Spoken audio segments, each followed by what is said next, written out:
भी बहुमत नहीं मिलने वाला, बहुमत नहीं मिलेगा। जो भी करना अलायंस करना पड़ेगा। बेरोजगारी बढ़ गई, किसानों की आत्महत्या बढ़ गई है। हम बिजनेस करते हैं, बिजनेस भी कम चल रहा है क्योंकि पैसा ही नहीं लोगों के पास। मजबूरी है उनकी, रोजगार नहीं मिल रहा है। तो क्या लोग ये करेंगे? इसकी वजह से मुझे नहीं लगता कि इस बार पूरे लीड से बीजेपी आएगी। इसलिए हमें नहीं लगता अभी बीजेपी उतना स्ट्रांग रहेगी महाराष्ट्र में, क्योंकि शिवसेना को पकड़ के ही अभी तक बीजेपी का नाम हुआ है महाराष्ट्र में, और उनको ही उन्होंने फिर खंजर ये कर दिया। उसकी वजह से पब्लिक नाराज है महाराष्ट्र की, और उद्धव बाला साहेब ठाकरे के साथ बहुत पब्लिक जाने वाली है इस बार। ना बीजेपी आएगी ना कांग्रेस आएगी, लेकिन उद्धव बाला साहेब ठाकरे और शरद पवार जी को बहुत सहानुभूति है महाराष्ट्र में। अजित पवार जी को हम विधानसभा के लिए हमेशा जिताते आए हैं और इस बार भी जिता के देंगे।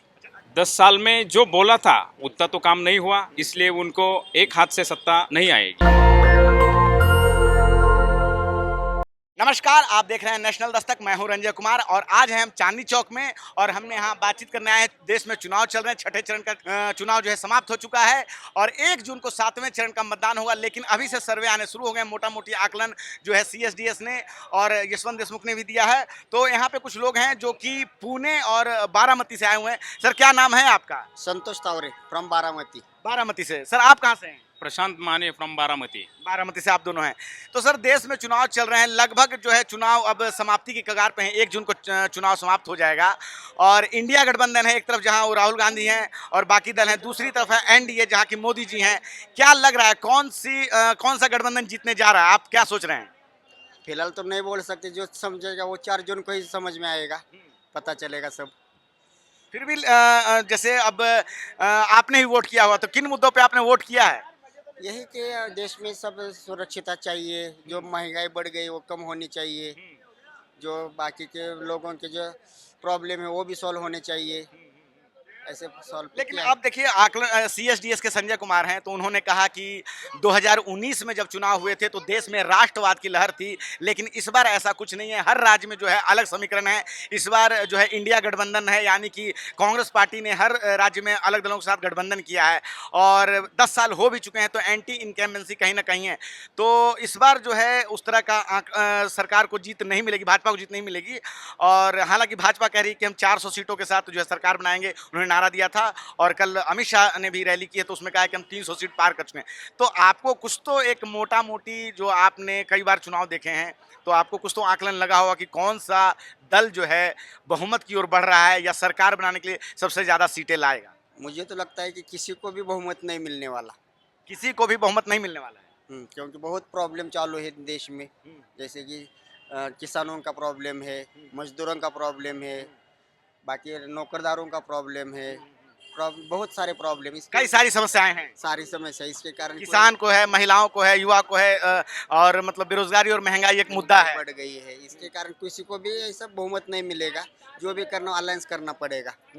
मतलब किसी भी दल को, ना ही NDA जिसको मोदी जी देख रहे हैं और ना ही इंडिया गठबंधन जिसमें कि राहुल गांधी प्रमुख रूप से हैं, नहीं, किसी को भी नहीं मिलने वाला। अच्छा, आप महाराष्ट्र से हैं और 48 सीटें लोकसभा की वहाँ पे है, तो और इस बार वहाँ एक बड़ा ही रोचक मुकाबला हो रहा है। आप लोग हमसे ज़्यादा जान रहे हैं कि भाई शिवसेना 2 गुट में है, शरद पवार का जो पार्टी है NCP वो 2 गुट में है, एक तरफ कांग्रेस भी है और एक तरफ भाजपा भी है। तो टोटल एक तरह से देखा जाए तो 6 पार्टियाँ 48 सीटों के लिए चुनाव लड़ रही है। क्या कहेंगे आप, कौन सी पार्टी आगे बढ़ रही है, कौन सा गठबंधन आगे बढ़ रहा है महाराष्ट्र में? अभी तो कुछ भी नहीं बोल सकते। नहीं, आप थोड़ा, आप मराठी हैं, आप बारामती में रह रहे हैं, आपको इतनी तो राजनीतिक सूझबूझ होगी कि भाई चुनाव चल रहे हैं, वहाँ समाप्ति हो गई है, तो लोगों से बातचीत करते हैं, तो कुछ तो आपको आकलन अंदाजा लग ही जाता हो।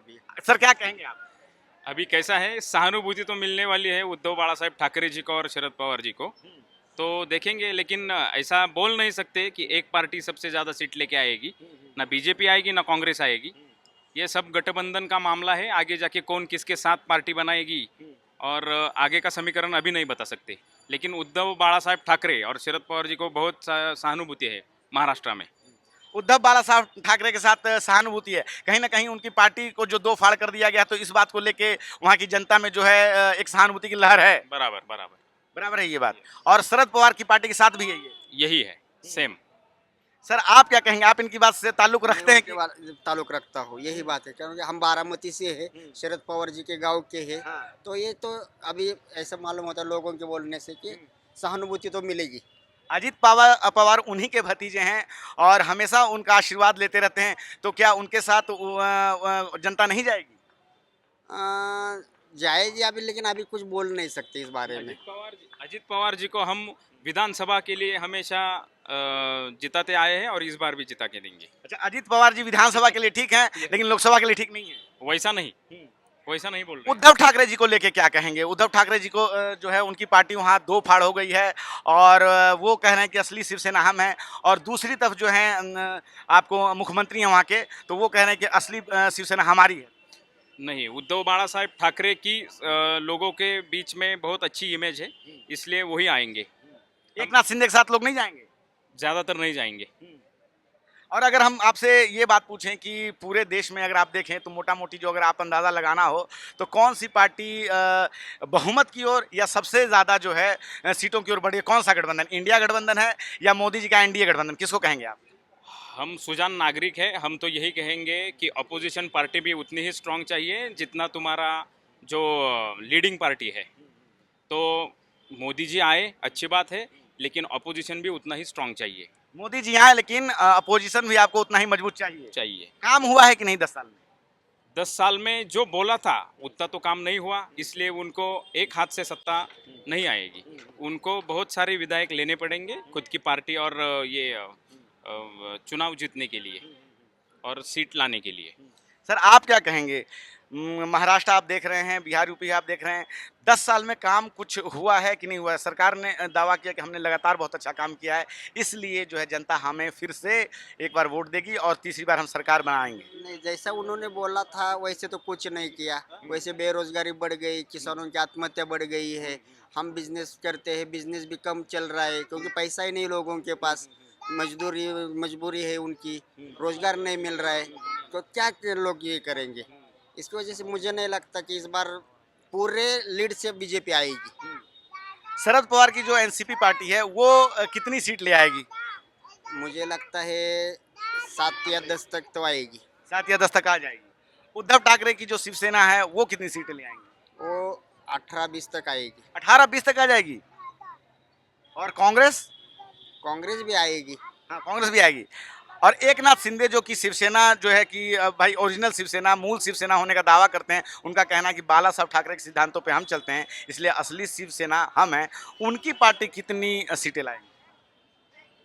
वो तो नहीं बोल सकते क्योंकि वो तो मुंबई में का राजकारण करते हैं, हम बारामती के हैं, तो हमारे इधर तो एनसीपी ही चलती है। अच्छा, आपकी तरफ एनसीपी ही चलती है। अगर भाजपा की बात की जाए तो भाजपा भी चुनाव वहाँ लड़ रही है, क्या लगता है भाजपा? महाराष्ट्र में भाजपा स्ट्रांग नहीं है।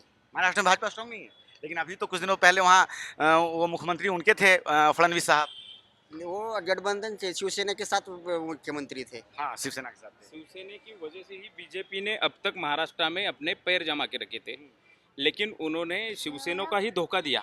इसलिए हमें नहीं लगता अभी बीजेपी उतना स्ट्रांग रहेगी महाराष्ट्र में, क्योंकि शिवसेना को पकड़ के ही अभी तक बीजेपी का नाम हुआ है महाराष्ट्र में, और उनको ही उन्होंने फिर खंजर ये कर दिया। उसकी वजह से पब्लिक नाराज है महाराष्ट्र की, और उद्धव बाला साहेब ठाकरे के साथ बहुत पब्लिक जाने वाले इस बार। एकनाथ शिंदे जो हैं वो भी शिवसेना गुट होने का दावा करते हैं, तो क्या लगता है ऐसा नहीं है कि उनके साथ भी कुछ सीटें उनको मिलेंगी और भाजपा उनके साथ मिलकर कुछ सीटें लाएंगी? नहीं लगता है, ऐसा नहीं है बिल्कुल। कंपेरेटिव टू उद्धव बाला साहेब ठाकरे, और उद्धव बाला साहेब ठाकरे जी ही स्ट्रांग है। चलिए, आप लोगों ने हमसे बात की, बहुत अच्छा लगा। और जिस तरह से आपने सुना कि जो महाराष्ट्र से ये दो व्यक्ति हमें मिले और इन्होंने बताया कि किस प्रकार से महाराष्ट्र में जो 48 सीटें हैं उसमें उद्धव बाला साहब ठाकरे के लिए सहानुभूति का वोट है। भाजपा को इस बार जो है काफ़ी कम सीटें मिलने वाली। नेशनल दस्तक की आपसे गुजारिश है कि अगर इसको बचाना चाहते हैं तो नेशनल दस्तक को सब्सक्राइब करने के लिए रेड कलर के सब्सक्राइब बटन को दबाएं, फिर बेल आइकन की घंटी दबाएं। नेशनल दस्तक को बचाने के लिए बहुत ज़रूरी है कि हर खबर को शेयर करें, लाइक करें, कमेंट जरूर करें।